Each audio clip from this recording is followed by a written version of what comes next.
গতকাল আমরা শান্তিপূর্ণভাবে যখন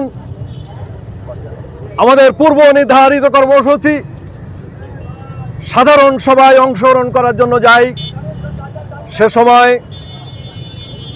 কিছু সাংবাদিক নামধারী দুর্বৃত্ত এবং ভাড়াটিয়া, সন্ত্রাসী, মাদকসেবী সহ যারা এই শহরে কুখ্যাত হিসাবে পরিচিত, তারা আমাদের উপরে দেশি যে আগ্নেয়াস্ত্র আছে, হকি স্টিক, রড, হাতুড়ি, গরান সহ সমস্ত দেশি অস্ত্র দিয়ে আমাদের উপরে আয়নার মতো ঝাঁপিয়ে পড়েছে। আপনারা জানেন, তাতে আমাদের কমপক্ষে 3 জন জখম হয়েছে।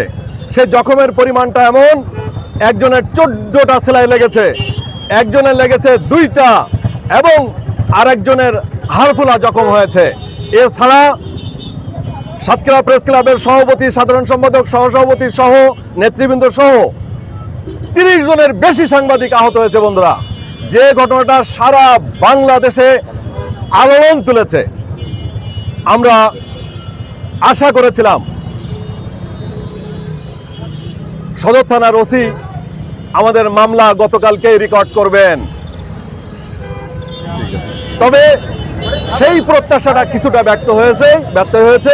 প্রশাসন, বিশেষ করে পুলিশ সুপার, জেলা প্রশাসক সহ যত গোয়েন্দা সংস্থা রয়েছে, সেই সংস্থার লোকজনদের দিয়ে আজকে একটা মিটিং জেলা প্রশাসকের কার্যালয়ে হওয়ার কথা ছিল। সে কারণে মামলা গতকালকে রেকর্ড করা হয় নাই বলে আমাদেরকে বলা হয়েছে। আমরা জেলা প্রশাসনের আহ্বানে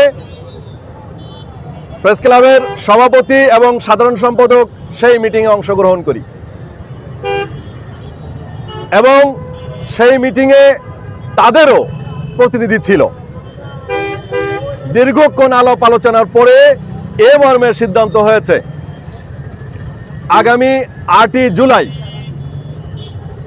সকাল 10টায় আমাদেরকে জেলা প্রশাসনের সম্মেলন কক্ষে আবারও সেখানে আমরা মিটিংয়ে বসবো। সেখানকার এজেন্ডা হলো নির্বাচন কমিশন গঠন। ওই যারা অবৈধভাবে বসে আছে, আমরা তাদের নেতৃত্ব মানতে চাই না।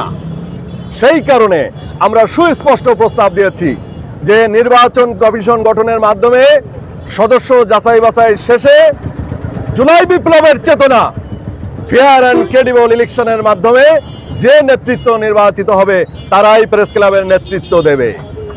সুতরাং 8ই জুলাইয়ের আগ পর্যন্ত আমাদের যে কর্মসূচি প্রশাসন থেকে বলা হয়েছে, যেহেতু আমরা একটা সমাধানের দিকে যাচ্ছি, তাহলে আপনারা 8ই জুলাই পর্যন্ত কর্মসূচি স্থগিত করেন। আমরা তার প্রেক্ষিতে বলেছি যে আমাদের যেহেতু একটি মানববন্ধন কর্মসূচি রয়েছে, সাতক্ষীরা শহর সহ জেলার বিভিন্ন পর্যায় থেকে সাংবাদিকবৃন্দ আমাদের সাথে সহমর্মিতা প্রকাশের জন্য এখানে এসেছেন। এই মানববন্ধন কর্মসূচি থেকেই আমাদের এখানে যে সিদ্ধান্তটা নিলাম সেটি আপনাদেরকে সবাইকে জানিয়ে দেব। তো এ কারণে আমি বলছি যে 8ই জুলাইয়ের আগ পর্যন্ত আমরা কিছু কর্মসূচি প্রত্যাহার করি নাই, আমাদের কর্মসূচি স্থগিত ঘোষণা করছি। 8ই জুলাইয়ের আগ পর্যন্ত আমাদের কোনো কর্মসূচি নাই। আমরা যদি দেখি 8ই জুলাই আমাদের প্রত্যাশা মতো, গণতন্ত্রকামী সাংবাদিকদের প্রত্যাশা মতো যদি নিষ্পত্তি না হয়, আবারও রাজপথে নামবো, আবারও যা যা করার দরকার আমরা সবকিছুই করব। যারা অস্থিতিশীল করার চেষ্টা করছে তাদের প্রতিরোধের ডাক সেই সব কর্মসূচি থেকে আমরা দেব।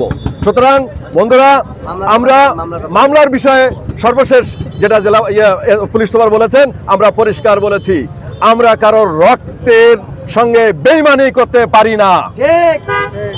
কালকে অজস্র রক্ত ঝরেছে, অজস্র সাদা শার্ট, কালো শার্ট, লাল শার্ট ভিজেছে, রক্তে রঙিন হয়ে গিয়েছে। আমরা তাদের সঙ্গে বেইমানি করতে পারি না। সুতরাং মামলা রেকর্ড করতে হবে। উনি আমাদেরকে আশ্বস্ত করেছেন যে যেহেতু মামলা গতকালকে রেকর্ড হতো, আজকে এই বসাবসির কারণেই আমরা মামলাটা রেকর্ড যেহেতু করি নাই, মামলা রেকর্ড হবে বলে পুলিশ সুপার আমাদেরকে আশ্বস্ত করেছেন। তো সুতরাং বন্ধুরা, আপনারা কষ্ট করে দীর্ঘদিন আমরা একসঙ্গে চলছি, আমাদের এই কষ্ট বৃথা যাবে না। আমরা অবশ্যই কাঙ্ক্ষিত মঞ্জিলে পৌঁছাবো ইনশাআল্লাহ। সুতরাং এই কথা বলে আপনাদেরকে সবাইকে আরো এক প্রস্ত ধন্যবাদ জানিয়ে 8ই জুলাইয়ের আগ পর্যন্ত কোনো কর্মসূচি না রেখে পরবর্তীতে যে সমস্ত কর্মসূচি আমরা করব সেগুলো আপনাদেরকে জানাবো। জানি এই বক্তব্য রেখেই আমি আমার বক্তব্য এখানে শেষ। কিছু বলা